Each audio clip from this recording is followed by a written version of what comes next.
I apologize, and it's 5 o'clock, so I call the meeting of the Patton Township Board of Supervisors, March 10th, 2021 meeting to order.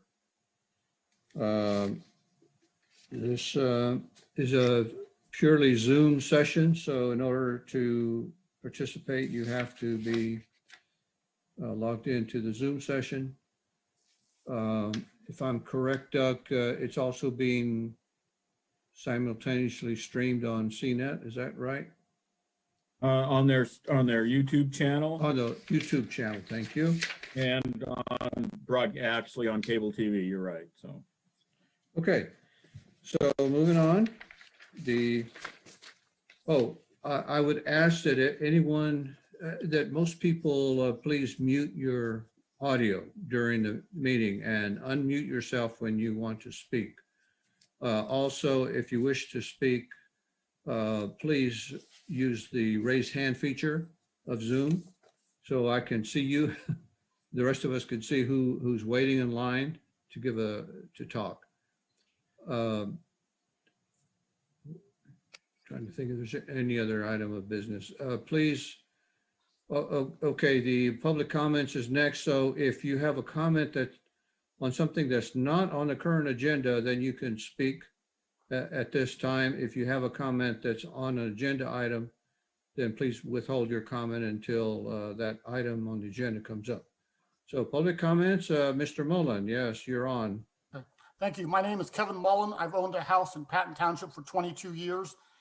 And my concern is the wastewater utility, UAJA.com. They overbilled me by $2,000 in the last 5 of 6 years. They finally stopped it a year ago because they knew they were making a mistake. I plan to sue the UAJA Board of Directors this fall. My lawsuit is at my website, statecollegereport.com. I hope you will put that website in your minutes. That's all I care about every time I come here. In your minutes, all I want you to do is just put my name and my website. That's the only thing that I care about. You can add other stuff, but that's all I want you to put. Just put my name and statecollegereport.com. I think the UAJA also overbills the school district, and I detail how they do that on my website. And anyone can contact me if they want to at the bottom of that website, if they have suggestions, or just tell me what you think of it. If you agree or disagree, tell me what you think of it.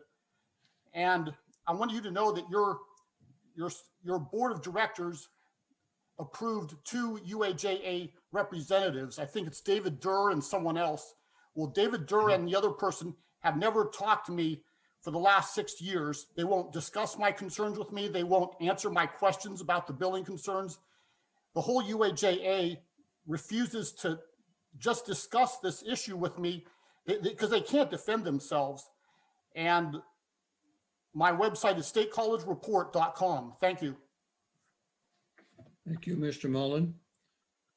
Do we have any other public comments?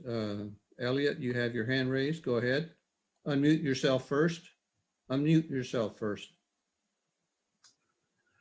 Why can't we help solve this problem for Mr. Mullen? I mean, he comes to all the meetings and has the same message, and obviously something should be done. Either we solve the problem or explain why we can't. I know it's not our authority, but it seems frustrating that we can't do something. Do you have a suggestion, Elliot, how we can? Well, we have those 2 representatives. We could ask them to what their feeling about this is. I mean, they don't, they're not the whole authority, but I mean, how many months have we heard the same thing? I mean, it either is a problem or it's not. And until we actually put work on it, figure it out, how do we know? Mr. Erickson is our manager. Is it appropriate, Doug, if you would follow up with our UAJA reps? Yeah, I can do that. I'll ask them to provide us some input on the issue. Okay, thank you. Any other comments? All right, seeing none, we'll move on to the agenda item 3A. Presentations and public hearings, the proposed policy for search warrant execution. Do you want to take the lead on this, Doug? Yeah, I'll provide a short introduction. I'm not going to go back over all the background information. I think we're all very aware of the issue and the discussions we've had ongoing since last summer. At the end of the January 27th meeting, the board directed me to prepare a draft policy resolution that would include a prohibition on police exercising the option to enter without knocking and announcing during a search warrant if they have reason to believe that evidence is about to be destroyed. Also included in that draft resolution are some additional revisions to section 1.2.3 of the police department's policy manual that we had discussed at previous meetings. This draft resolution was included with the agenda. The police chief has also included a memo for the board's information that details to the police officers those steps that they would have to take in the future if they're executing a search warrant without being part of a joint operation that goes into quite a bit of detail of making sure that everybody who's involved in any of these operations understand the limitations that would be placed upon the Patton Township Police. As noted, the draft resolution was included in the agenda. If you'd like, Police Chief Tyler Jolly is available to provide some more information. Dr. Ben Jones, who's also been instrumental in starting this initiative and then working with us as we work through it, is also available. He would provide some remarks if the board would like. With that, I'll turn it back to the board. Okay, thank you. Chief Jolly, do you want anything you want to follow up on? I see we all got your proposed draft memo. Yeah, that's pretty much it. Just the fact that I have a memo ready to go. I also have a draft policy or the changes in the policy ready to go. Kind of procedurally for us, how we operate when we change anything in police policy, we put it out to the officers for them to review. So since we're making some changes here and adding some things to the search and seizure policy, we'll put it out to the officers, give them 7 days to review it and provide any comments or feedback. And then after that, it would go into effect. So we'd be looking at this point, waiting for direction from the board. If the resolution is passed, we'll put that information out to the officers, and late next week or early the following week, we'll have it in our policy.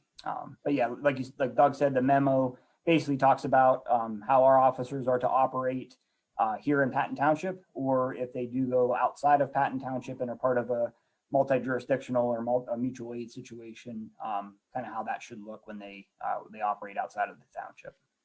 That's all I have. Okay, thank you, Chief. Dr. Jones, Ben Jones, are you on? And is there anything else you would like to say to the board? I don't have any additional remarks. I would just thank the board and Mr. Erickson and Chief Jolly and everyone for all the work that they put into this. I think the main goal is to be proactive and make sure that the policies that are in place prioritize the protection of life. And I think the resolution as outlined takes a step in that direction. So I'm very pleased to see that, and just wanted to express my thanks to the board and everyone who's been involved in this. Any other public comments? Anyone here who would like to address this item on the agenda? Okay, seeing none, I'll turn to the board. Board members, any of you want to address this? Anita, your hand is up. Go ahead. And Betsy is second. Okay. Anita, go ahead. I just wanted to commend Chief Jolly. I thought your memo is excellent. The work you've put into this, I know, has been extensive. I think we are all proud of our police department and its leadership, and the way that you've articulated how this policy can be enacted is a credit to you and to the township, and I commend you for it. Thank you. Okay, Betsy is next. Go ahead. Yeah, I want to second everything Anita said, to the moon and back. It's really been a remarkable process to watch. I also wanted to thank Dr. Jones for his input and his initiative and his way of guiding all of us, including the chief. I feel that there's been a very open dialogue. It's been a remarkable process to watch, and I'm proud to be a part of it. Thank you. All right, Elliot, you're next.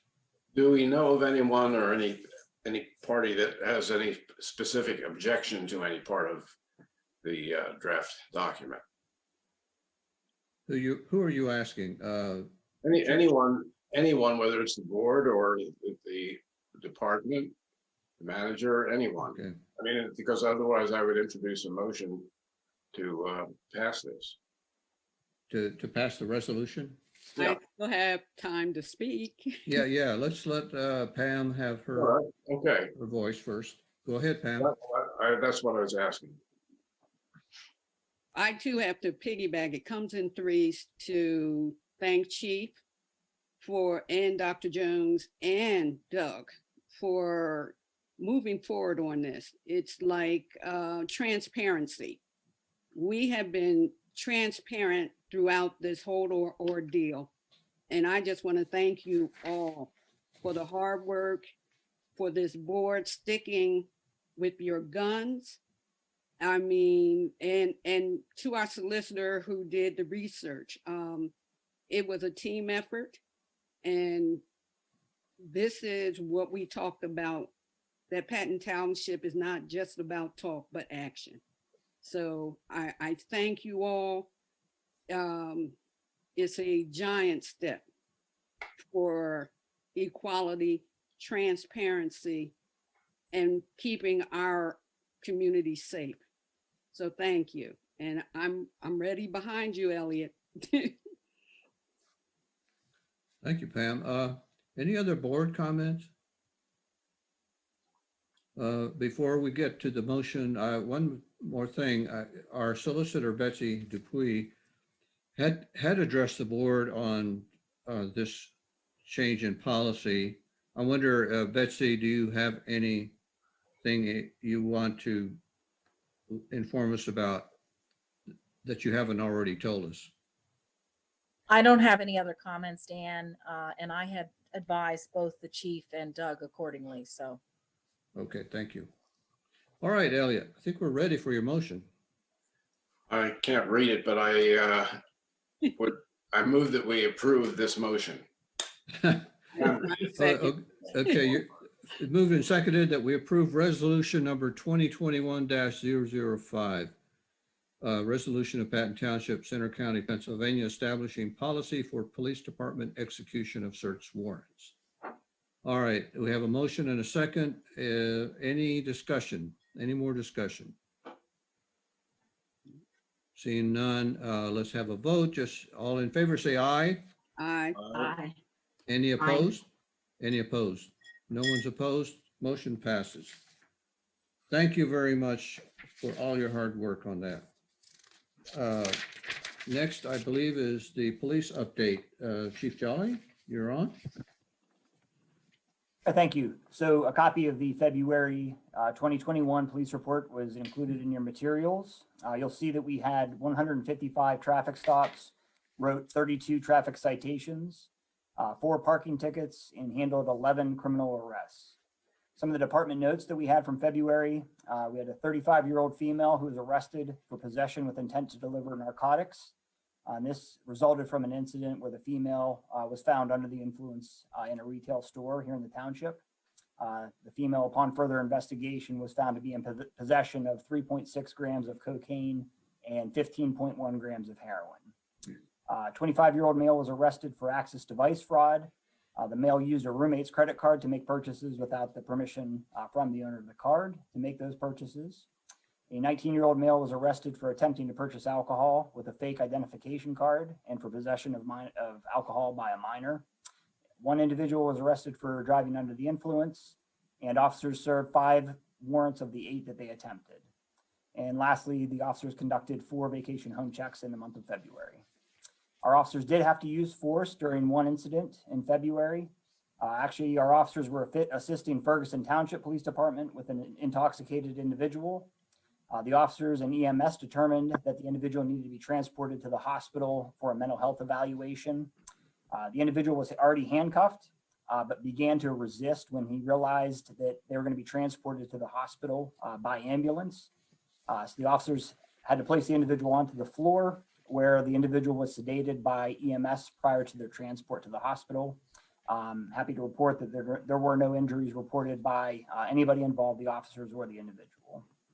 On community relations, Officer Tuskovich spoke with Mr. Schmidt's 6th grade Park Forest Middle School class about social media safety, a very important topic for middle school age children at this point.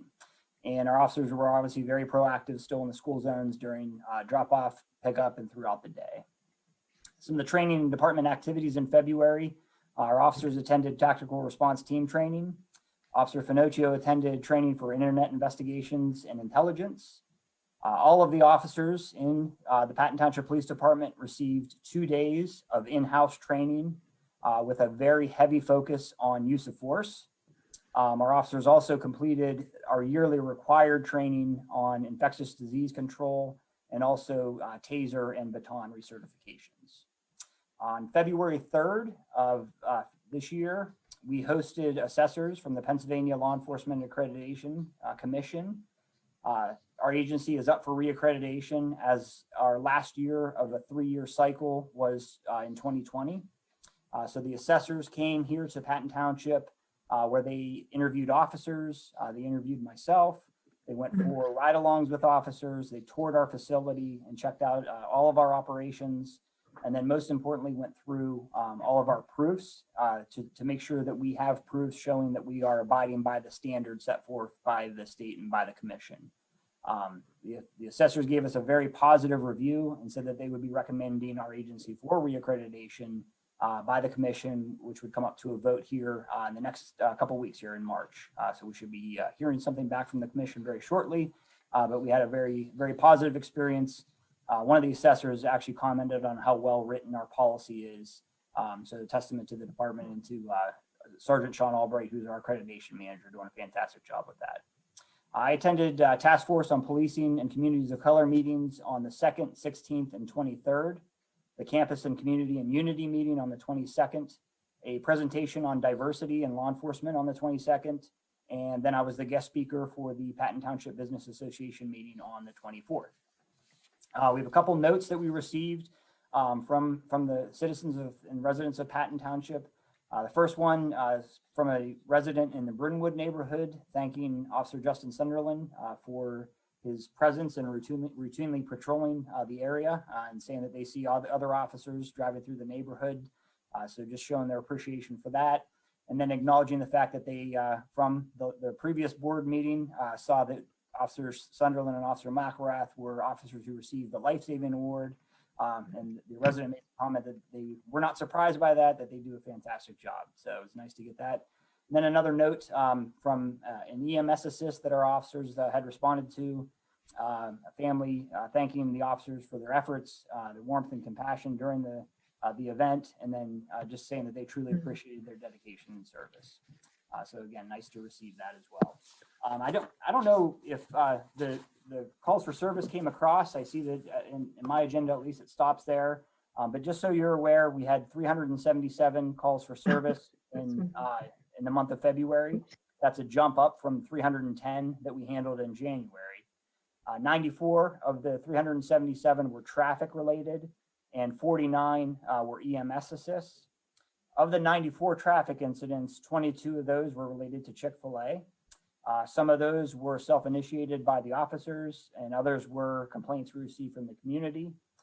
During the month of February, we did warn around 50 vehicles for the illegal left turn into the business. And we have been working with the business owner still. Just last week, I reached out to him and spoke with him again. He did say that the business was open in the lobby, and they did that last Thursday.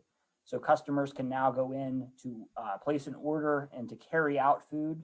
You still cannot eat inside, and that's because the corporate office will not allow them to open their dining rooms. But he's hoping that by having another avenue where customers can come in and order will help alleviate some of the traffic issues.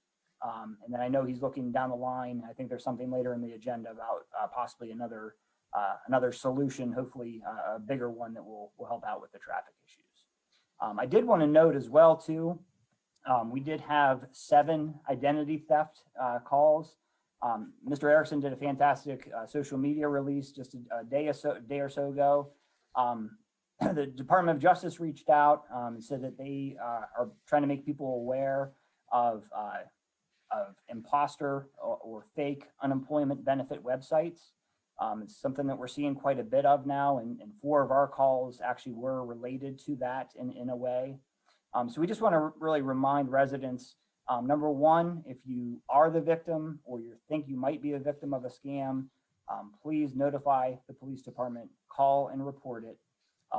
You should also consider maybe reporting it to the FBI, and they have what's called the IC3. Their website is www.ic3.gov, and that's the Internet Crime Complaint Center with the FBI, where you can go on and file a complaint with them as well about identity theft or any kind of fraud or scam.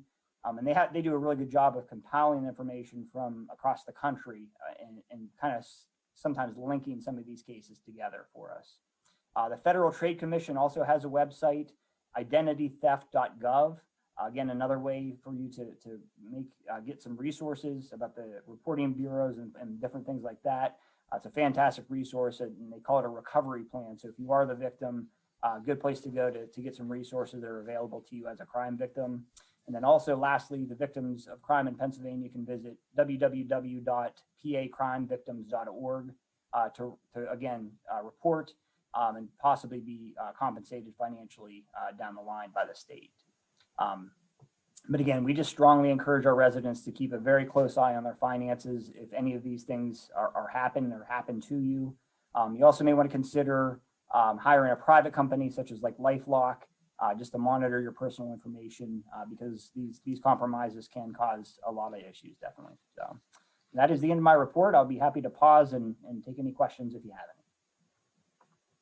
any. Any questions? Betsy, go ahead. I would just like, thank you, Chief, for the list of resources at the end. And I would just like to ask either Doug or Larry, whoever is doing the website at this point, or we're waiting for it to be updated, if you could add those resources to the website that are prominently available for citizens. Thank you. Yeah, I apologize for not getting the call list into the digital agenda. It came through on the paper one, but we'll send that out tomorrow morning and we'll add it to the online agenda so there's a complete record. So apologize for that. Okay.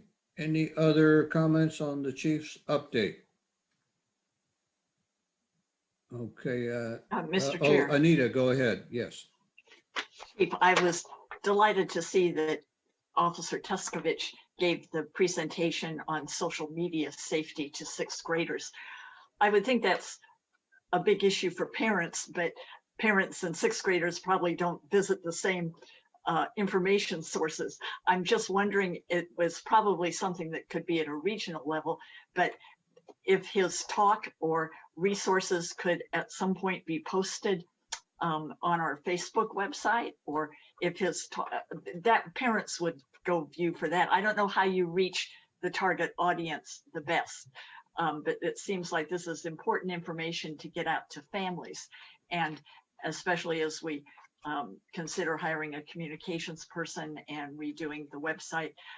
You would know better than I how you reach adolescents and with this information, but I think this is important outreach that our police are doing, and another way that you're building wonderful community interaction and engagement. And I just offer to support any efforts that you might do to expand upon that, since the social media issues are not going to go away.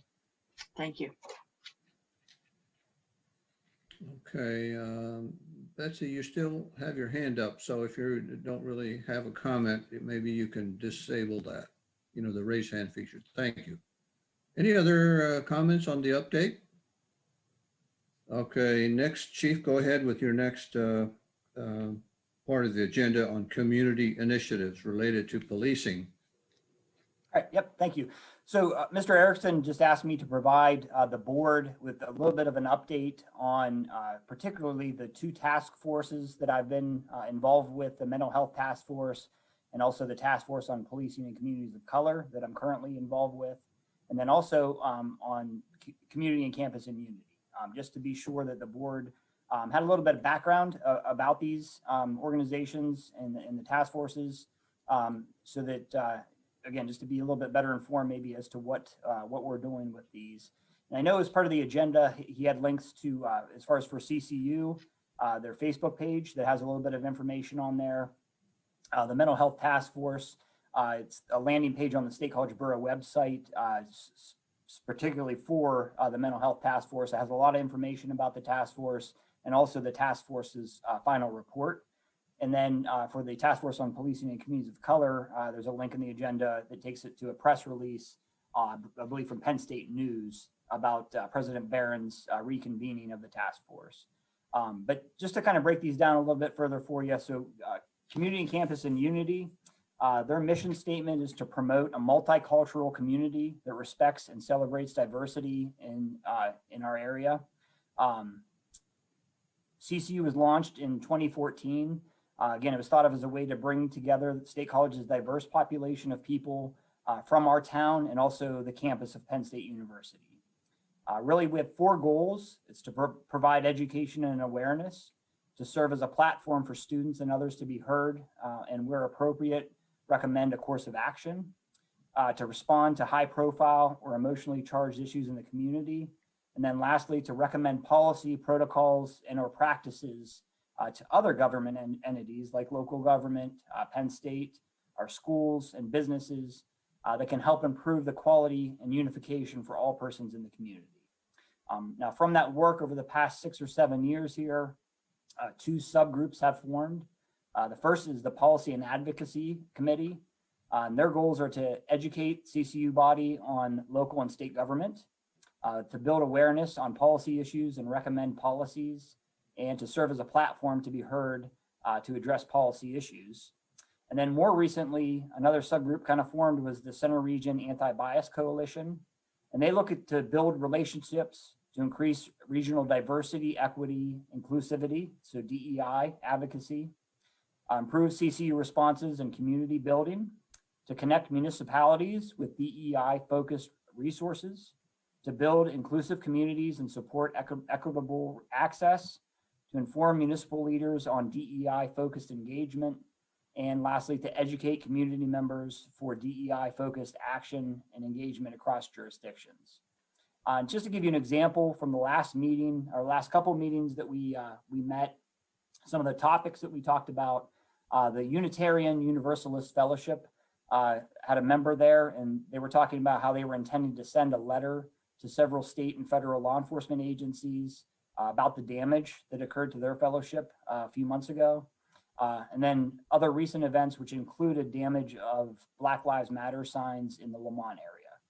So that was one of the topics that we discussed early on in the meeting. There was a training opportunity, which I actually discussed that I attended, was a diversity in law enforcement forum that was offered by CCU member Terry Watson's group, Strategies for Justice. And then most meetings include an update on immigration from Dr. Shobha Wadia, and also on events and opportunities in the State College Area School District from Dr. Sierra Chatters. But CCU meets monthly. It's on the final Monday of every month at 5 p.m. Obviously, we've been meeting via Zoom, but any members of our community or the Penn State campus are welcome to join and learn more about our efforts to assist with our work and have their voice heard. So if anybody's interested, obviously you can go on to CCU's Facebook page or their website to have your email address added to be included on their listserv, or you could, I'm sure, reach out to myself or to Mr. Erickson. We'd be happy to provide the co-founders, Tom King or Pastor McKenzie, with your information so to make sure you're included. So that's CCU. The Mental Health Task Force was with executive sponsorship from the Center County Commissioners and the State College Borough. We convened our work in September of 2019. There was 32 members. The charge of the Mental Health Task Force was to recommend enhancements to and to identify the strengths of the mental health crisis delivery system in Center County. And the task force examined the continuum of mental health services, including crisis intervention services or mobile, delegate services, involuntary commitment warrant procedures, which is a 302 warrant, a police officer's role in responding to mental health calls and 302 warrant procedures, the emergency department procedures, and post-emergency department services. So basically, we really wanted to take a look at from the moment somebody enters into a crisis, the whole way through the process until they have some type of resolution to their crisis situation. We did hire a consultant that helped with the mapping of that process, but the task force did break into 4 smaller groups to focus on crisis intervention services, which again is mobile. Here in Center County, that's provided by the Center for Community Resources. Delegate services, which is provided by Service Access Management Incorporated, and then law enforcement and the emergency department in separate core groups. As a result of our work, 21 recommendations were presented to the State College Borough Council and to the Center County Commissioners on November 10th of 2020. One of the top recommendations that came from the task force is to consider a countywide co-responder model involving a combination of law enforcement and mental health professionals, or a fully civilian mental health response unit for crisis engagement. This recommendation also did receive community support during the 2 public meetings held to discuss the recommendations of the task force. Wanted to bring this to the board's attention because this recommendation will be very costly. And I would predict that it is going to be likely that the county will reach out to the individual municipalities to looking for funding at some point if that recommendation is acted upon. But where we stand right now, both the commissioners and the Borough Council have actually begun to organize and implement plans around the recommendations. We're seeing, like I said, there was 21 total recommendations. We are seeing some action on many of them. Some implementation has begun. One of the recommendations, though, was for a subgroup from the task force to continue on as a resource during the early phase of implementation. The biggest reason is we didn't want this to see, we make all these recommendations and then there's really no accountability or no way to follow up to make sure that the work is continuing on. So the Borough Council meets, I believe, March 15th, and the Center County Commissioners meet the 16th to discuss that. And to propose a format to come up with a subgroup, including what the roles will be, the responsibilities, the meetings, and the membership. So we're waiting now to hear from those 2 to provide us guidance on moving forward with that. So that's a quick overview of the Mental Health Task Force. And then lastly, the one I'm currently working with is the Task Force on Policing in Communities of Color. We have 32 members of that task force as well. It was originally convened in 2015. To improve the relationship among law enforcement and underrepresented racial and ethnic minority communities. The task force was reconvened in October of 2020. The charge from President Barron is to explicitly examine all procedures and practices related to bias and use of force, including those that result from the university's partnerships across the Commonwealth. And additionally, the task force is asked to examine where university and local police departments have made or not made progress since the task force released its initial reports and recommendations. So we're doing a lot of information gathering and looking at again things that we've done over the past 4 or 5 years here, but looking at use of force statistics, arrest statistics, the diversity in the departments, but one of the main goals here is going to be recruitment and retention. Some of the things that we're looking at, and again, we're kind of nearing the end now and coming up with recommendations. But kind of looking at what best practices are out there. And again, basically a lot of it surrounding around the data collection that we have done over the past few months here. But like I said, the work of this task force is still ongoing, but recommendations should be coming forth within the next few weeks. But as the work of the task force is drawing to a close, we're now kind of contemplating engaging in conversations with participating municipalities, because that has not happened up to this point. This is the first briefing really you're getting on this task force. Or to determine if our role is primarily as a task force to offer recommendations that might require more in-depth discussions on how to operationalize those recommendations. And that should possibly have to come from a subgroup or a subsequent charge. So the task force chair, Dr. Emil Cunningham, is reaching out to the executive sponsors, who are Tom Fontaine and Sarah Thorndike, to solicit their input and see what direction we might get for that. So that is a brief overview. I apologize that I rushed right through everything. I was trying to give you a lot of information in a small amount of time, but I'd be happy to answer any questions you have about those three organizations I'm affiliated with. Thank you very much, Chief. It's pretty obvious that you're devoting a lot of your professional time to these endeavors, these task forces, which takes you away from your office duties and your policing duties. But we all appreciate, I know I do. I think I'm very proud of the efforts you're making there. Any comments or questions from the board or the public about the chief's report? Well, I see none. I thank you very much, Chief. I didn't think that was, Dr. you rushed Jones, through it at all. I'd like to make. Who does? Dr. Jones. Oh, I'm sorry. Go ahead, Sam. Go ahead. Or Ben, sorry. Yeah, well, yeah.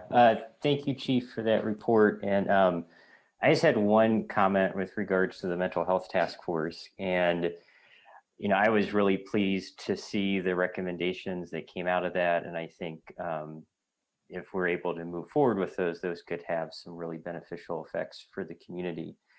But as the chief hinted at, you know, there are sort of open questions on whether or not, you know, do we go with a co-responder model? Do we go with a fully civilian model? And, you know, one thing that I might suggest, I know the board has a lot on its plate already, but as the county and the borough sort of move forward in thinking about how to implement some of these suggestions, and then they come to the township to ask for money, I hope the township has some input into that, and also isn't just sort of getting a recommendation handed to them, but can participate in that process and make suggestions. I know personally, I think there are compelling reasons to have a civilian model where you have folks that can cooperate with the police, but there's also the opportunity where they can respond to calls on their own if a police presence is not needed. And that's a critical question that's going to have to be determined. And I hope we as a township can have some say into that. So that's all I wanted to say. Thank you. Thank you, Ben. That does remind me, I did have a clarification question, Chief, about the citizen model of responding. Isn't it? It's my understanding that 302 warrants have to be served by a police officer. Is that true or not true? Yes, that is correct. This is, for instance, a crisis response. So this is not necessarily where an individual has a 302 warrant already issued, where somebody is experiencing a mental health crisis, and you know they're summoning help for somebody to come out and speak with them to determine what course of action or what course of treatment could be utilized for them. But yes, at this point right now, 302 warrants have to be served by the police. Yes. Correct. Okay, so for the non-302 warrant crisis response, it's a police officer is normally sent to when a alert is made. Is that not true? That is correct. Generally, we are, if the call comes in through the 911 center, then a police officer 100% of the time will be dispatched. If they go straight to our community resource center, then they may opt to just speak with the person or have them come straight to them. But at this point, yeah, we don't really have a model where we have a co-responder. We used to many years ago when we had Can Help as our delegate service. They would call us and we would accompany them to a call. A lot of times the mobile crisis worker would feel comfortable. We would be there for maybe 5 minutes and they'd give us a nod and say, hey, we're good to go. So that model used to work really well. It'd be something I think it'd be nice to get back to something like that. Okay, thanks for the clarification. Okay, Elliot, you have your hand raised? I was just going to say that I understand that it may be costly, but what's the cost of not doing anything? Seems that if it's a pervasive problem or an important problem, that it's one that is worth investing resources in to help solve it to the extent that we can. Thank you. Any other comments or questions? All right, seeing none, thank you very much, Chief.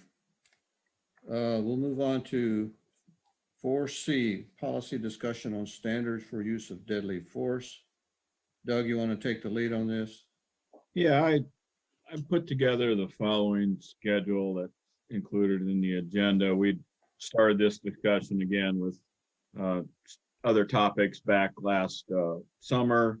Now that we've finished up on search warrants, we're ready to move ahead.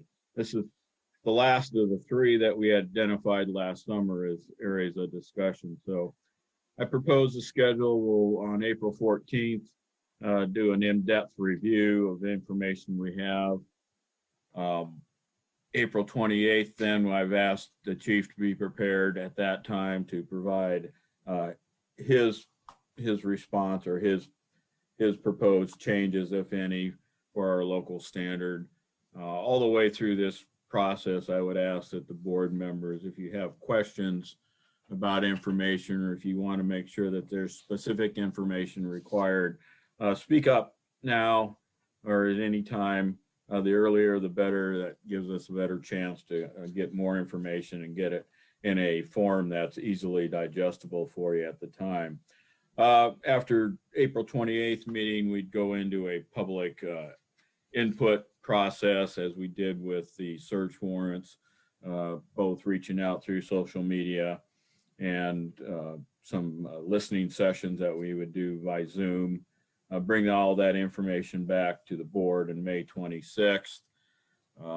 Ask the board at that point to formulate a draft policy if they're ready, or again, ask for further information. And then hopefully from there, we can move forward with the draft, get final input from other stakeholders such as the Police Officers Association. And hopefully if we can find some common ground or consensus on this issue, we can get to a draft policy resolution, hopefully in June. Just wanted to put that schedule out there. We'll try to follow that as close as we can. Again, if you have questions, comments, or if you think we should include something else in this process, let us know. Okay, any feedback to Doug on his proposed schedule? I don't see any. It looks good to me, Doug. So I guess the consensus is for you to go ahead with following that schedule. Yeah, we are working on it currently, so we'll be Okay. April 14th. All right, moving on. Number 6, Planning and Zoning, Planning Commission report from Richard Schmidt. Is he on? Yeah, I'm right here. Oh, there you are. Rich, go ahead. So we met on March 1st and we went over several things within the township.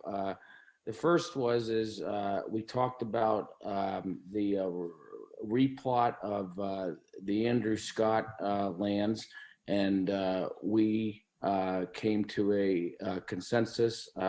We voted to approve that 7-0. Then after that, we talked about 101 Hall Baker Industrial Drive. We had a vote of 5-2 for that, to move it forward to the Board of Supervisors.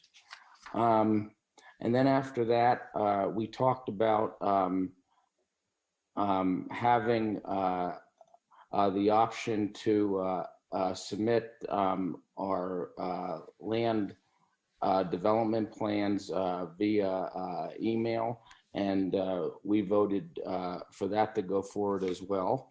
I'm going to save the best for last. The last thing that we discussed was the Barger Field property.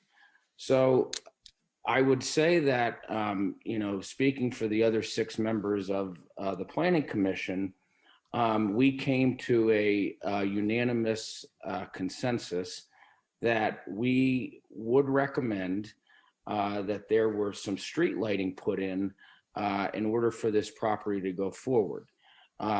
Having said that, we understand that it is not a mandate because of the fact that this property was originally approved in 2016 and we're in 2021.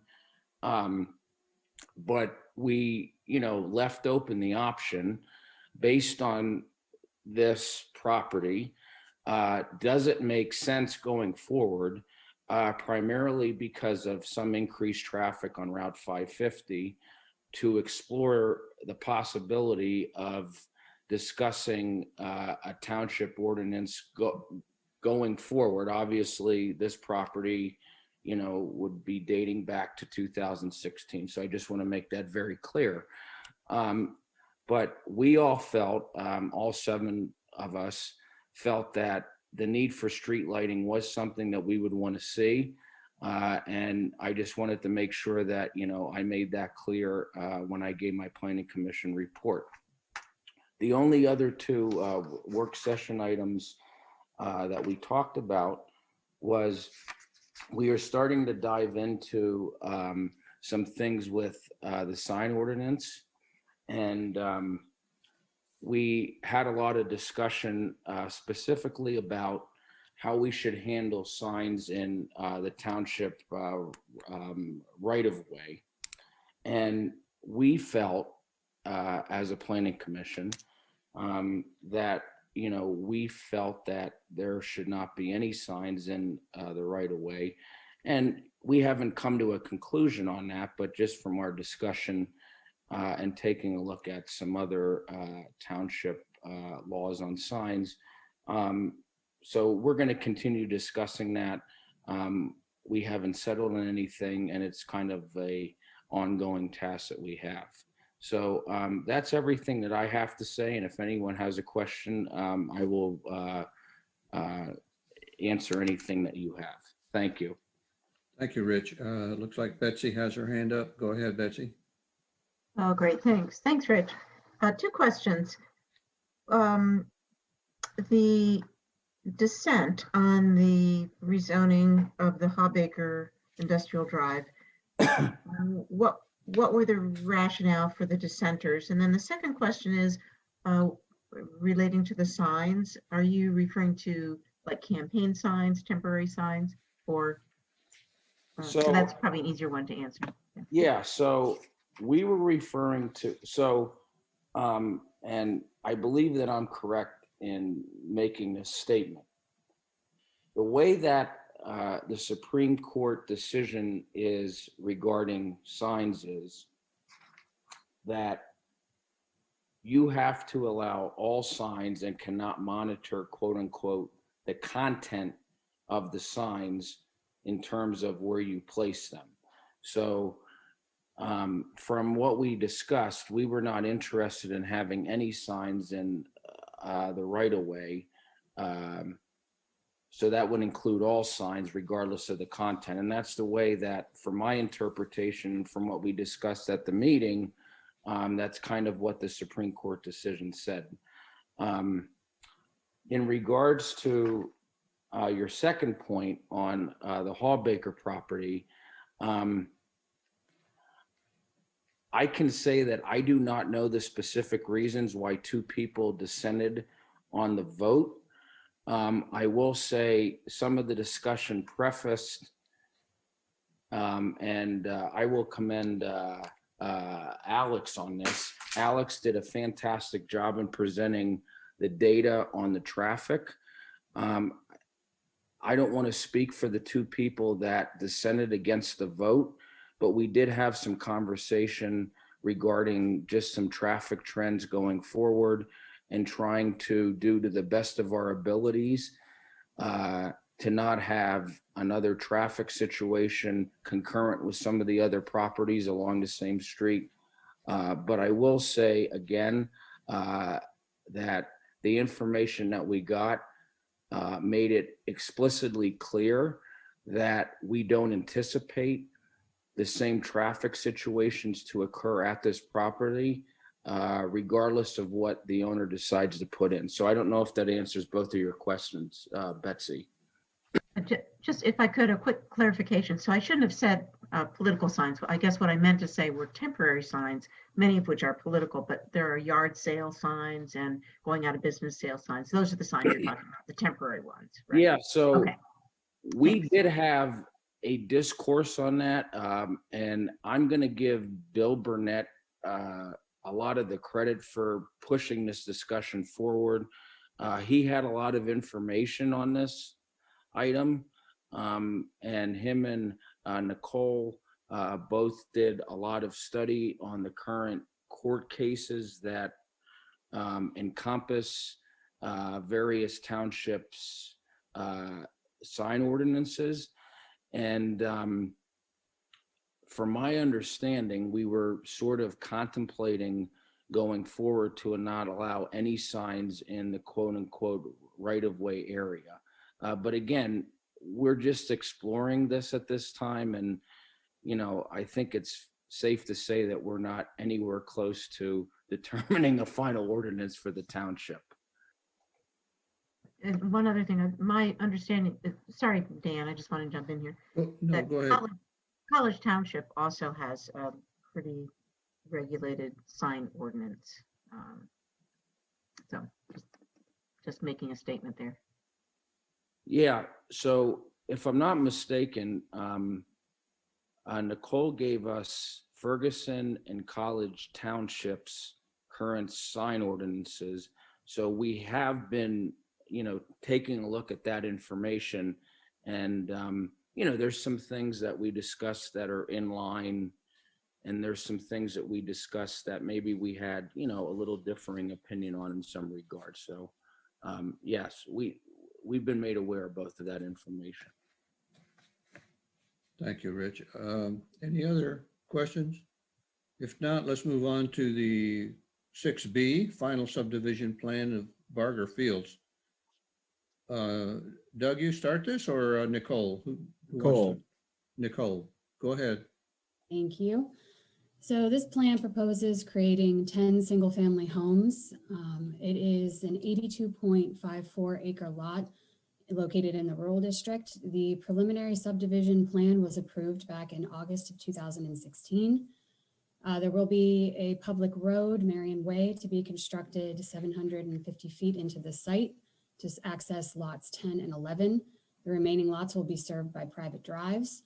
And lot 2RR will serve as 50% of the open space requirement, and it will be an estate lot that cannot be further subdivided. And the Planning Commission has recommended conditional approval, provided that staff comments are completed from the letter. And as Rich mentioned, they would like to see a street light placed at the intersection of Marion Way and Buffalo Run Road. Okay, thank you, Nicole. John Sepp is with us, Oh, representing the okay. developer. John, do you have a comment you'd like to make? Thanks, Doug. No, Nicole pretty much summarized the development. It's pretty much the same plan that was approved as stated a few years ago. Has your client had any change of mind regarding the streetlight? No, she preferred not to put the street light in because of the low density. It's only 10 lots and the proximity of the existing Barger house to the new road. Okay. Anything else, John? That's it. Okay, Anita, you have your hand raised. Go ahead. Yes, I would like to speak to the streetlight issue.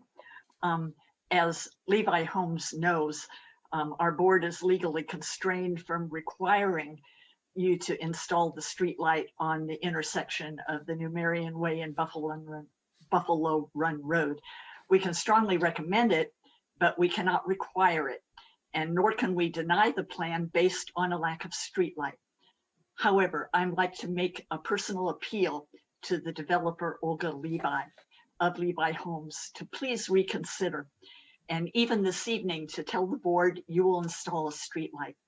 Or if you want more time to reconsider, I would move to table consideration until our next board meeting in 2 weeks, so that the streetlight assuredly could be included and this board could enthusiastically approve your plan, instead of having no other option than approving a plan that has what I view as a major traffic safety risk, not only for the residents of what's going to be your wonderful upscale development, but for the community at large, which travels Route 550.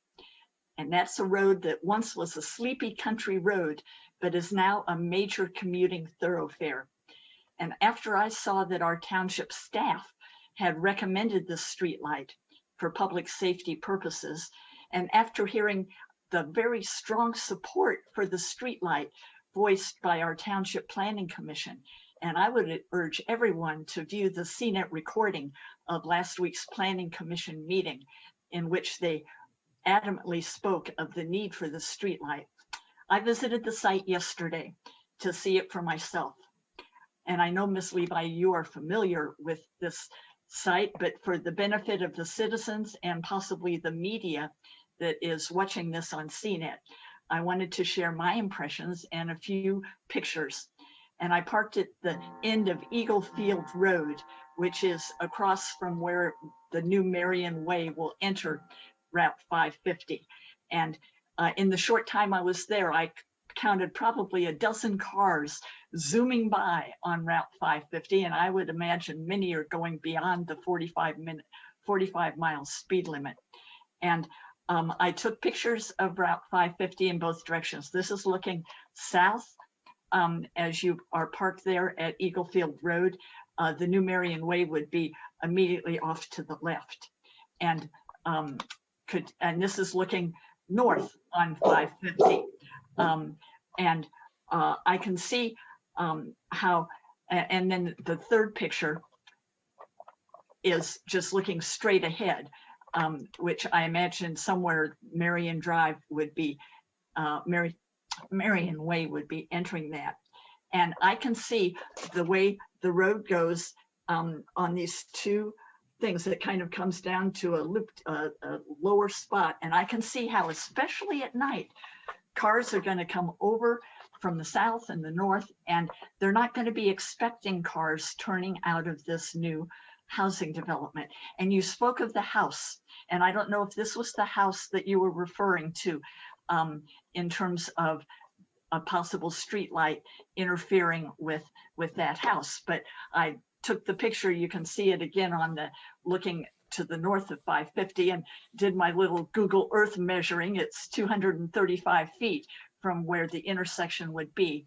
And I would wonder and hope if the owner of that house is fully aware of the public safety issues that are involved with the streetlight, and whether that owner of that house would in fact support having a streetlight there.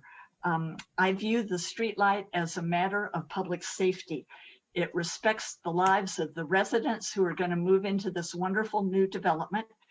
It respects the lives of the commuters on 550. And it respects the township staff, our professional staff who recommended this streetlight, and it respects our Township Planning Commission who reviewed it, and with both an eye to safety and to planning.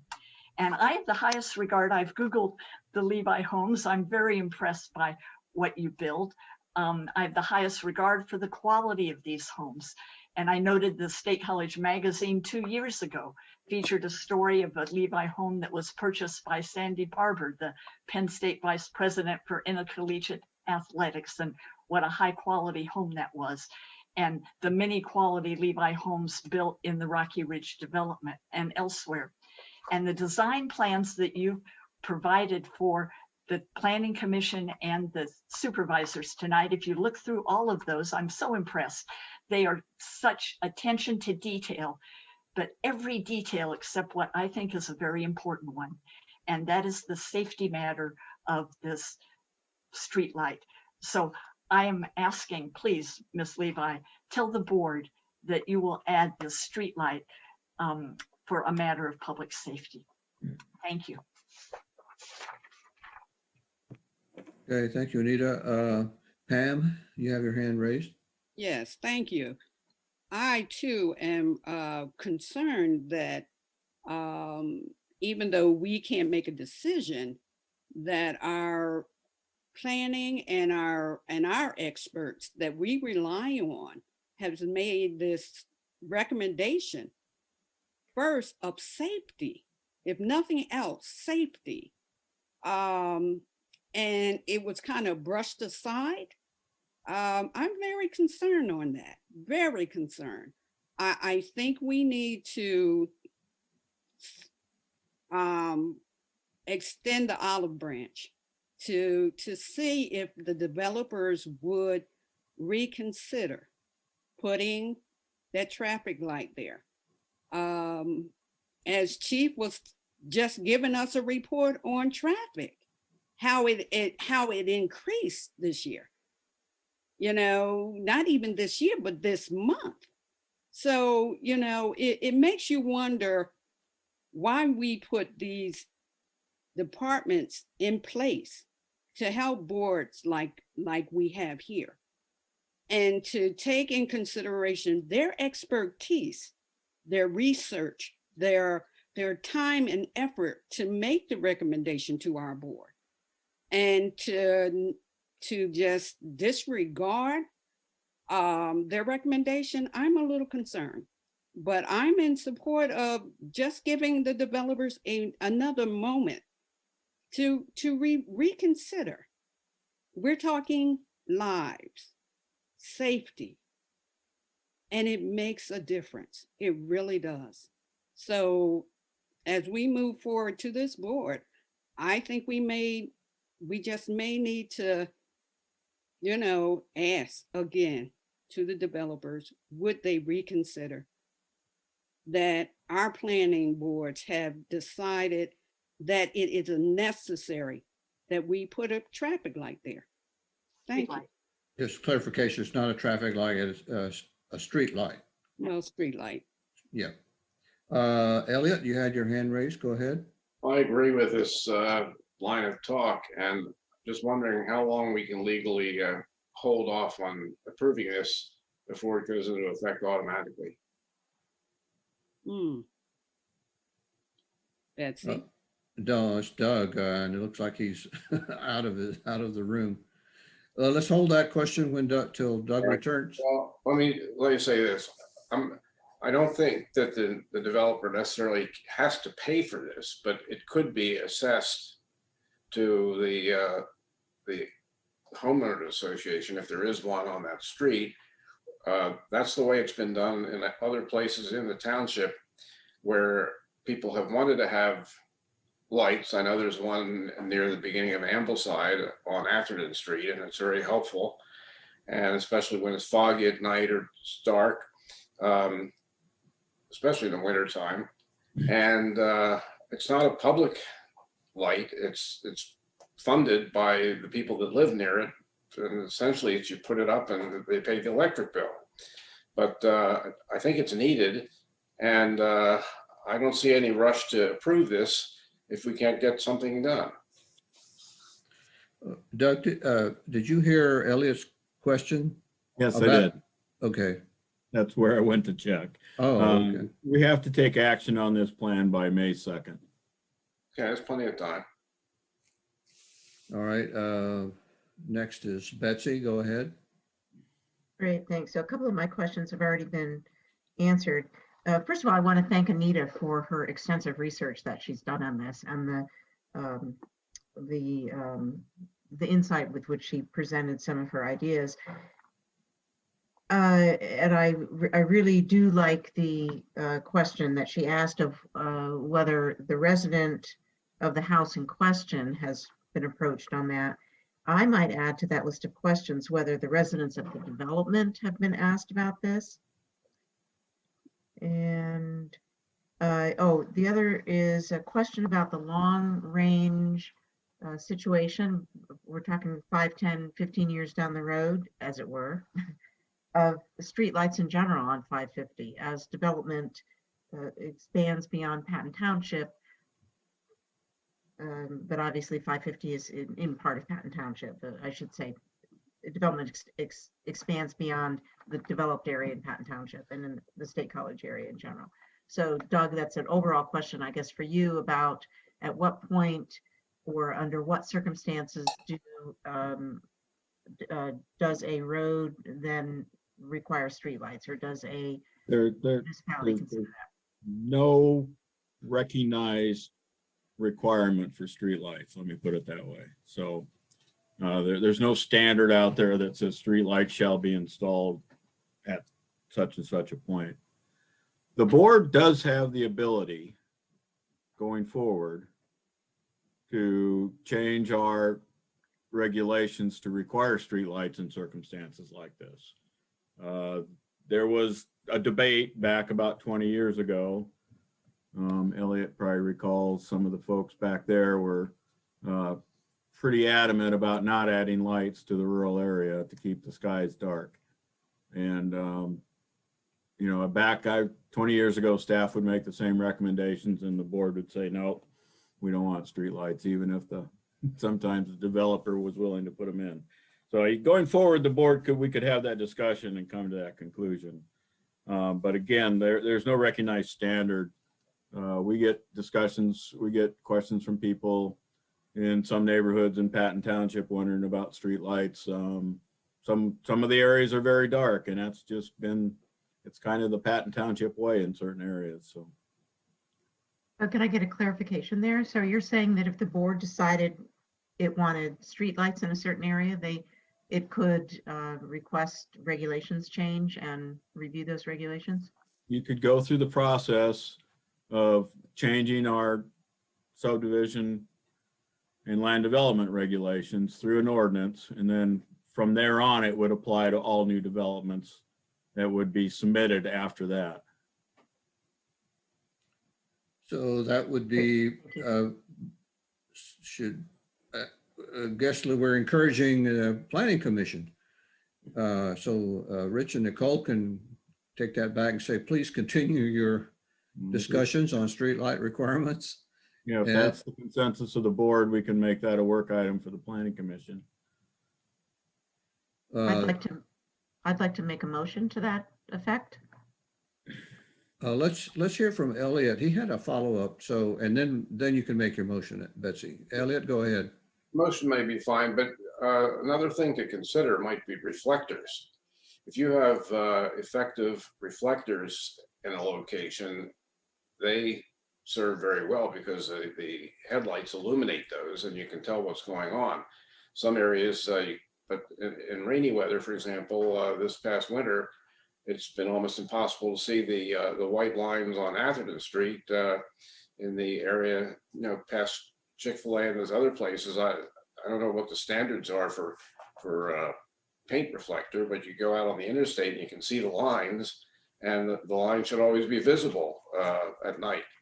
And those aren't illuminated, but it's the quality of the paint. And so is there another solution short of lights that can address the problem of just marking a place so that people see that there's something there that may have to stop for? When you're coming from Stormstown, unless you're exactly familiar, for example, where the turnoff is, you're going to miss Meeks Lane. You have to get used to it after a few times. And I think that's the same kind of thing here. There's not a lot of traffic there. all it takes is just one or two bad accidents and suddenly, why didn't we do this? Okay, thank you. Betsy, go ahead if you want to make a motion. Yeah. Yes, thank you. I'd like to make a motion that we ask the Planning Commission to look further into the issue of street lighting at this particular development and add to that. No, it would be for all future Oh. development. Thank you for all Make- future developments. Yes. Thank you for that, Doug. Is there a second? Elliot, second. Okay, any further discussion on the motion? Okay, the motion is not related, is not about approving this development plan. It's about asking the Planning Commission to continue their investigation of changing our development regulation with respect to requiring street lighting in certain situations. Any more discussion? If not, let's vote. All in favor of the motion, say aye. Aye. Any opposed? None opposed, so the motion passes. So let's go back to the development plan. Let me ask Mr. Sepp a question. Does the developer have any intention of putting in a development sign, not just a street sign saying this is Marion Way, but a development sign similar to what Deerbrook has at their entrance off of 550? We haven't discussed that, but I imagine she probably is considering that. So that would, if that development sign was lighted, that would, seems to me, would help identify that particular entrance road for drivers on 550, even if you didn't have an overhead street light. So let's go back, and we have to make a decision here whether. Dan, that's a good suggestion. I could definitely bring that back to her. And I just wanted just a clarification that the adjacent home is 50 feet away from the intersection. It's not 250 feet. That road's a little further east, Anita, than what you were thinking. Okay, thank you. So we need to take final action on this. There was a provision, Ms. Tees, I believe you made it, to table this pending further discussion with the developer. So if you want to make that motion now, go ahead. I just suggest don't make any motion at all, and we'll just leave it where it is. And we'll reschedule it. I'll keep in touch with Mr. Sepp, and we'll either bring it back in 2 weeks or 4 weeks. Okay. So does any board member have a contrary motion, like to approve the plan right now? Seeing none. Anita, did you raise your hand? I had one more question. Is the hesitancy for the streetlight, is that a question of finances on the developer's part? I don't believe so. It was the question of the person who lives 50 feet from the intersection. That was that hesitation.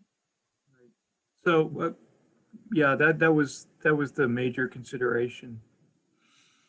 I mean, there's a Okay. possibility that you can put shields on the house side of those lights. I mean, that's a discussion we can have with West Penn Power. I like the illuminating the entrance sign as well. I think that's a great idea.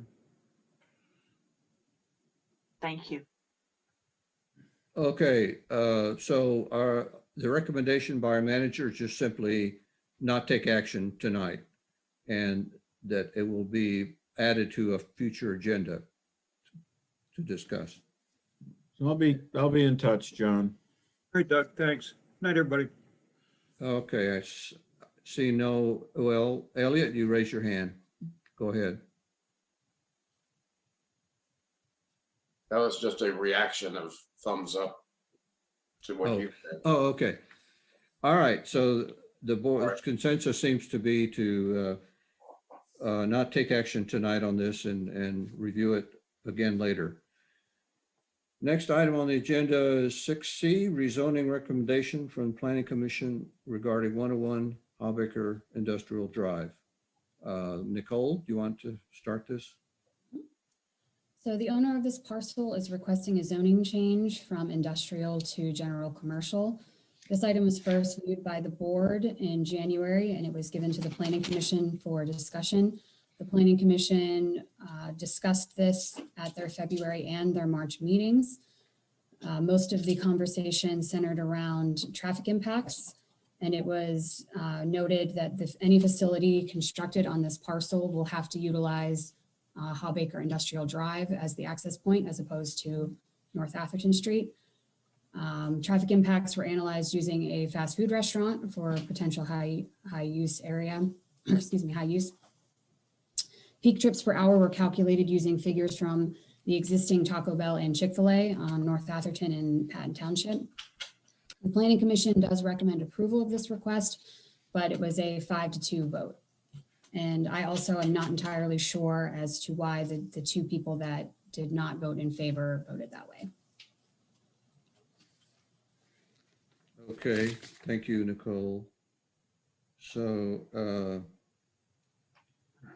what's the property owner? Rodney Hendricks. Rodney Hendricks. Is Mr. Hendricks on the Zoom call? See him on our, I did send him the information, so. Okay, so he doesn't have any additional comments, obviously. Elliot, yes, you have your hand raised. This is across the street from the residential area. It's not in the same block as because I'd be in favor of going along with what the Planning Commission recommended. This is the home of the former, it was Kissel Motorsports most recently, and prior to that, it was the original site of GW Auto Body. It's right at the corner. I'm going to call it the northwest corner, or depending on your orientation in the world. The northwest corner of Atherton and Douglas Drive, right next to the Hawbaker shop, just below that. Between that and next to the Pacific Pride fueling station there. And it's right across from Barrel 21 and Autos, which are commercial to begin with. Yeah, and PNC Bank is across Hawbaker Industrial Drive also. This to me makes sense. Okay. Miss Wood, you had your hand up? Denise Wood? Yes. The only thing that I wanted to mention was that Rodney Hendricks was traveling, so he couldn't be on the call. Oh, okay. Thank you. I'm the realtor that has the property listed right now. All right, thank you. Elliot, you still have your hand raised if you would. No, I just forgot to take it. Okay. Well, I could, if the hand is up, I'm going to call on you. So if you want, any other remarks, comments, public comments, or I don't see any. So board members. Okay, Anita, go ahead. I was watching the Planning Commission meeting on CNET. I like that because I can rewind and listen to it more than once on parts. My sense was that the folk who had concerns and were voted against recommending, they were concerned, from what I heard, about a traffic backup at that stoplight with the commercial traffic that goes to gas itself at the gas station, which is just beyond the property. But I also heard that Alex mentioned that the traffic light could be, what would the wording be, Alex? That you can manage the traffic light sequencing so that any backup problems could be addressed at that intersection. So I think this is a good use of that particular property. I would support it. Any other board members have comments? I'll just make one reflection. When I was serving on the zoning hearing board, the property owner requested or was wanting to lease the property to Kissel Motorsports. But because it's zone industrial, that particular corner is part of the industrial zoning. And retail per se was not an improved use in industrial zone. There was sort of a, what's the word, agreement among the zoning hearing board members that Kissel Motorsports was an appropriate use of that property. Not just because it was because retail was only a part of their business. They also did a lot of repairs and so forth. So at that time, I felt that that corner should be considered commercial zoned. So I'm in favor of this proposal. That said, do we have a motion? We need someone to move to approve this rezoning of this. Well, no. particular- I'd like to. No? Tonight's action What do would we be do? to schedule a public hearing. Oh, okay. Earliest date we could do that would be April 14th. Okay, thank you, Doug. So moved. All right, Elliot's moved. Is there a second? Second. Pam seconded. Any more discussion? If not, all in favor, say aye. Aye. Aye. Aye. All opposed? None opposed. The motion passes. Thank you. Okay, moving on to 6D, rezoning request 474 and 480 Douglas Drive. Who starts this, Nicole or Doug? I guess this is me. Okay. Yeah, we have, I think as an outcome of notices sent out about the previous item, Mr. Sam Hawbaker, who's part of the ownership group of these properties, has submitted a request for change of those properties, which are on, I'm going to call them either, well, it depends, I guess we're on the southwest corner of the intersection here, asking for a change from low density residential, which is R2, which is the zoning for Park Forest, to general commercial C1. Obviously, in broad terms, change to commercial zoning would be a significant change to the character of the properties and obviously the range of permitted uses. There was a location map was included in the agenda showing the surrounding properties and their current zoning. I guess I forgot to include Sam's letter. Mr. Hawbaker, no, it is with, okay, it's on the back of here. But yeah, there is a letter from Mr. Hawbaker, and I think at this point we would ask Mr. Hawbaker if he'd like to make comments and explain to the board why he thinks this rezoning should be approved. Go ahead, Sam. Yes, thank you, Doug, for hearing my request and putting me on the agenda. This is not the first time that I've made this same request. I've actually made this request in 1989 and also in 2006, and has been rejected for a number of reasons each time. Yes, this is a corner lot and originally was one lot. I subdivided it into two so that I could comply with the R2 zoning to put two homes on this. Clearly, if we receive the C1 designation, I would be combining those lots back into one again and most likely would develop a small office building or retail shop that would have access at the controlled intersection onto Douglas Drive. And I don't see that it's big enough lot to be a high density type operation. This is the only R2 zoning that faces Atherton Street in all of Patton Township. And this was the original zoning when zoning first came to the township. And this part of Park Forest was slow at being developed at that time. I think in the comments that the Planning Commission put on my request when I talked about adjoining uses, all of the property north of my corner lot is also zoned R2 and is owned primarily by Patton Township, which that land was donated by my father with the intention of giving a buffer to the residents on Sylvan Drive, and also was intended to be developed into some kind of a park. Clearly that never happened, and the township doesn't seem to have any interest in developing it. But a corner lot on a Atherton Street is clearly not appropriate for residential.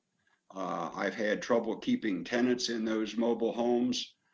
It is also a fill site, so putting a quality home on that location is probably not going to happen. And those are some of the reasons that I want to, again, have the township reconsider that commercial zoning.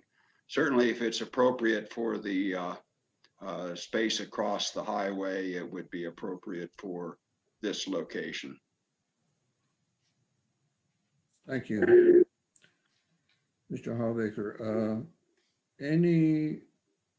I will note that Doug just forwarded to the board a comment from a resident of Park Forest that was against rezoning the property. So let's hear from the board. Betsy, go ahead. Great, thank you, Dan. So I understand the challenge of getting a practical use out of this property in terms of residential. But I'm also thinking that this is a bigger question than just what we do with that one property. And I would actually also like to note that although there is obviously commercial development now across, or soon to be, across the street in the former motorcycle retail place, that property does not back up to residential. So I think the larger issue, the larger question here is one of vision. I'm talking several years. What do we think Patton Township is going to become? There, 10 or 15 years ago, people on this board said simply a township of single family homes. Well, it is not. I don't think it ever really was intended to be that. But in this particular property, we have, for example, if some commercial development went in there, we have a buffer issue between anything that was developed there and then the residential that starts right next to that. And then, of course, there's the impact that it would make on the entire street of Douglas Drive. But I think some of the questions that we need to be asking are, is there another use of that property? I know I talked with Supervisor Tees this afternoon, and she has another suggestion. Do we want to make Douglas Drive a dead-end street to reduce the traffic down there? What sort of options do we have, and what is going to work, not just for Douglas Drive, but for the greater part of Park Forest there? So my inclination right now would be to kick this to the Planning Commission. Actually, did they look at that already? I'm sorry. With the idea of looking again at this longer range, larger view of Patton Township, and what sort of arrangements do we want to make for housing development and buffering zones for commercial and so on? Thank you. Okay, Elliot, you're next. Well, I see both sides of this. I think it's clearly not at all, in my opinion, like across Atherton Street on the Industrial Drive. It's called Industrial Drive. We knew that there was going to be action on that side. But if you think about the implications of allowing commercial on the other side where it's being proposed here, you're also talking about widening Atherton Street so there can be left turn lanes. That you cannot turn across any place, make a left turn going up the hill toward Valley Vista Drive, just because that's the way the road was constructed in the first place. We'd have to probably extend the 5-lane up into that area so that there could be turns more convenient to the other side. Maybe this is a buffer zone. Maybe it's like the what we had in Woody Crest, where it's not straight commercial, but it's an office buffer zone where you have more intense use than a house, but less intense use than a high use commercial property. So maybe that's what could happen there.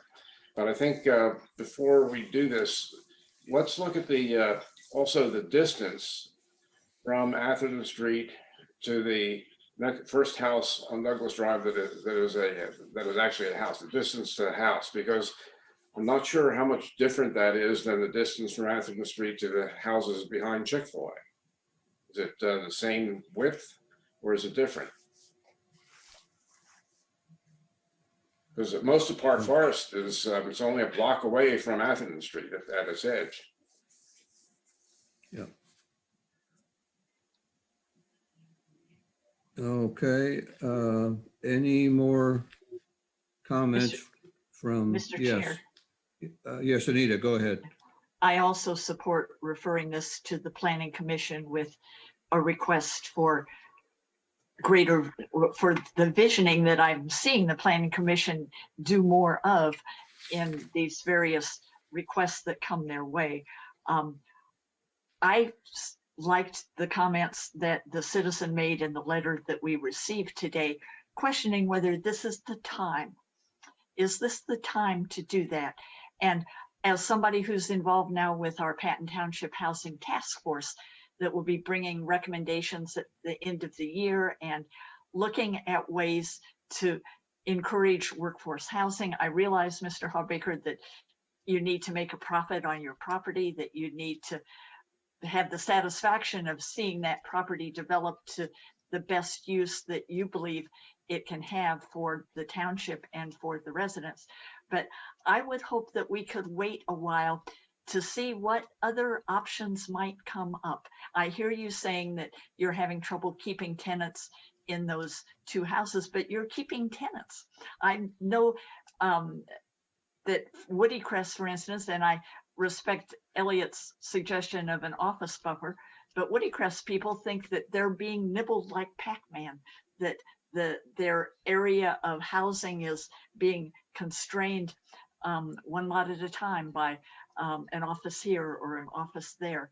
And I would ask that this be reviewed by the Planning Commission for visioning purposes, but that I, for one, am not ready to vote to approve this. I'd like to give other forces that are at work in our township, both the Housing Task Force and let's see where Patton Crossing goes and other things. I think that we can take a breath, and I would urge Mr. Hawbaker to have additional patience with us. And I would also recognize that the value of those two tenants living there, that has value. That has value. That's a home for them now. And those are families there. I drove by, they have their little playthings outdoors. That's providing coverage and home for people right now. And I would ask that our Planning Commission take this up with a visioning view, but I, for one, am not ready to approve it. It should it comes back to our Board of Supervisors. Thank you. Okay, any other comments from the board? Doug, do Dean, a motion to refer to the planning commission or is Yes, this please. consensus? Pardon? Yeah, Yes. let's do a motion. So- I'd like to move that this be referred to the planning commission with the idea that they put their visioning, thinking caps on, which they have done quite admirably lately, and have a go at this in terms of longer range planning, buffer zones, and so on. Second, Okay, it's been moved and seconded. Any further discussion? May I make one retort to Anita's comment? Sure, go ahead, Mr. Hallbaker. The mobile homes that are there are over 20 years old now, and maintaining those is no longer being profitable. Yes, it is nice to provide affordable housing to workforce, but when it's no longer justified to maintain them, it's not going to be there. Okay. So we're ready for a vote. All those in favor of the motion, say aye. Aye. Aye. Aye. Any opposed? None opposed. So the motion passes. So now the planning commission will take it up. Next item is the 6E, proposed amendment to subdivision regulations requiring digital plan submission. Who's going to take this, Doug or I can take it. Nicole? At the March meeting, the Planning Commission reviewed a staff recommendation to revise Chapter 153, the subdivision and land development ordinance, to require plans to be digitally submitted in addition to their current paper submission. So attached is draft language and the change to that ordinance to require a PDF format at time of submission. And we would be looking for the board to set a public hearing at this point. And the Thank Planning Commission has recommended approval for this. so moved. Okay. All right, Mr. Elliott moved that this be referred to the planning commission or for a public hearing. I don't remember now what we're doing. Public hearing. Whatever the next step would be. Public hearing. Is there a second? Yes, who seconded? Pam Rob. Okay, Pam, thank you, Pam. Now let's have discussion. Any discussion on this proposal? Don't see any hands raised, so we'll vote. All those in favor, say aye. Aye. Aye. Any opposed? None opposed, so the motion passes. So you will set a public hearing for April 14th or later. Thank you. Moving on, the next item is a consent agenda, number 8. Any member of the board wishes to pull any one of these items for individual discussion before we vote on the consent agenda?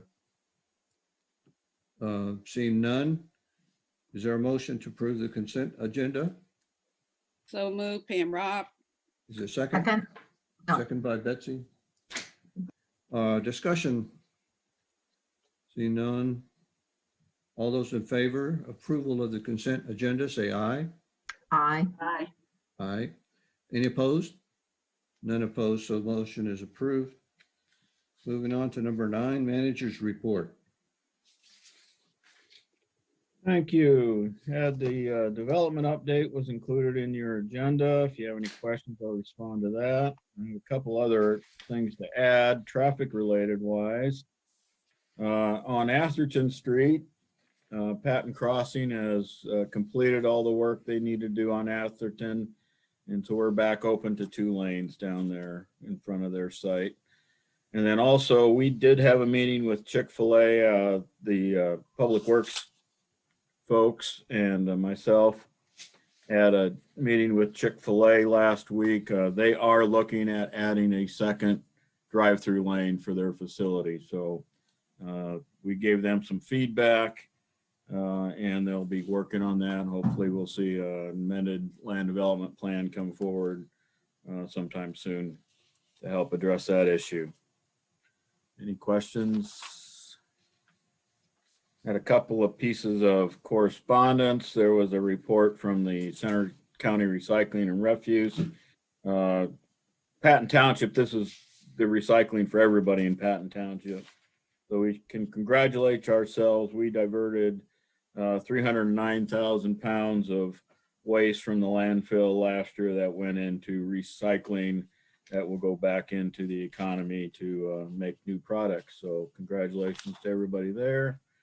And then also there was a copy of letter that we did send to the UU Fellowship of Center County regarding the violence and damage that was done to their building. Upcoming events, office will be closed on Good Friday. That's when we always do our carpet cleaning. And then we are also scheduled to close for Memorial Day. PSATS conference has been officially canceled. I should have taken that off. And you can see household hazardous waste collection is again scheduled for this spring. I'm going to guess that you still have to register for it. I don't know that for sure. But and then primary elections are on May 18th. That's the end of my report. I have a question, Doug, on the PSATs. Since the in-person conference is canceled, they're offering a pass to a $99 pass to be able to view all the workshops, virtually. And they're offering to utilize part of registration fee already paid to pay for that, and then refund the difference, the balance. Yeah. Since the township made our reservations, and paid our conference fees, if we ask you, can your staff utilize that option of the $99 pass for virtual, to attend the virtual workshops? Yeah, we can take care of that for you. Okay. And if there's anybody else who had originally opted to not go, if is now interested in doing a virtual conference, I'd say go to the PSATS website, check out the sessions, see if you think it's worth your while, and then let me know, or let Lawana Moore here in the office know, and she'll make those arrange. She'll get you signed up. Okay. I asked the board to do that individually with Doug or Lawana instead of taking up meeting time for that. Any questions for the manager? If not, let's move on. Committee reports, number 10. I think everyone submitted your reports in writing. Thank you very much again for doing that. Anybody want to expand or expound on any of your reports about the COG committees that you're on? Elliot, go ahead. Larry has done very good reports on the facilities committee meetings. It was canceled this time. The facilities director's time is now going to be split between what he's doing for COG and what he's going to be helping out with the vaccination program. And that'll take away some of his time. One concern I have, though, is that they have plans to do some things to the buildings that will make them safer once they're reopened, like the COG office building, things like that. And I'm concerned that we're not moving quickly enough to do that. If those buildings open, for example, in the middle of the year or late in the year, at least even for part use, and those things aren't installed, that's a shame. And so I just hope that those projects are not forgotten. Thank you, Elliot. Pam, you have your hand raised. Yes, I know that I was going to save it to the end, but since they were COG committee recognitions, I hope you give me a minute. I would like to thank you for giving me the moment to acknowledge the Women's History Month, which we celebrate March 1st to the 31st, a celebration of outstanding women and their contribution to history, culture, and society. I would like to I will make it short, because we wouldn't have enough time to acknowledge the numerous contributions of women in this lifetime.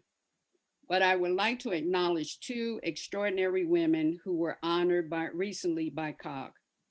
The first was Catherine Alloway, former executive director of Slow Library, recently retired after 50 years of service in the library profession and 10 years here at Slow Library. Her outstanding dedication and commitment will be missed by the Center Region in which she faithfully served. We welcome the new director, who is Lisa Reeves, and wish her the very best as the new director of the Slow Library. The next acknowledgement goes to recently retired Miss Victoria Resnick from the PE Transportation Planning Management at PennDOT Engineering District. She announced her retirement after 35 years of service. Ms. Resnick received numerous accolades and was honored with the PennDOT Star of Excellence Award for her service. Patton Township Board, staff, and community would like to extend our appreciation to those amazing women that have dedicated their service to us and wish them the best on their retirement. Thank you. Thank you, Pam.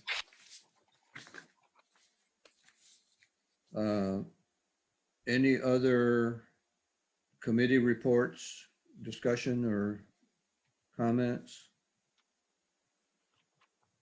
Not. Moving on, I don't see any other items on the agenda. So assuming there, yes. Mr. Chair, Anita, go yeah, ahead. one more moment to commend our township manager, Doug Erickson. I don't know if you've seen this month's issue of Town and Gown magazine, but it features many quotes from Doug Erickson about the Patton Crossing development, the history of the visioning in Patton Township. He referred, it shows things that will be familiar to you because you saw them all in the Patton Crossing debate of what will be coming. And Doug referred the reporter also to Nicole Pollock and I. And so we in the township building are looking good in the snow. And we have some quotes as well about the Housing Task Force. But if you've not yet seen it, it's online. We could get you the link. But Doug, I thought, is really featured for several pages in Town and Gown and spoke very well about our township, our vision, and our development. So thank you, Doug. You represented us very well. You're welcome. You're welcome. Elliot, you have a comment?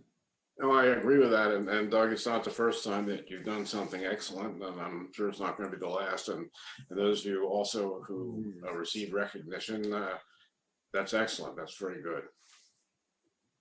And it's a very good piece on Patton Crossing. The developers even did provide some quotes also.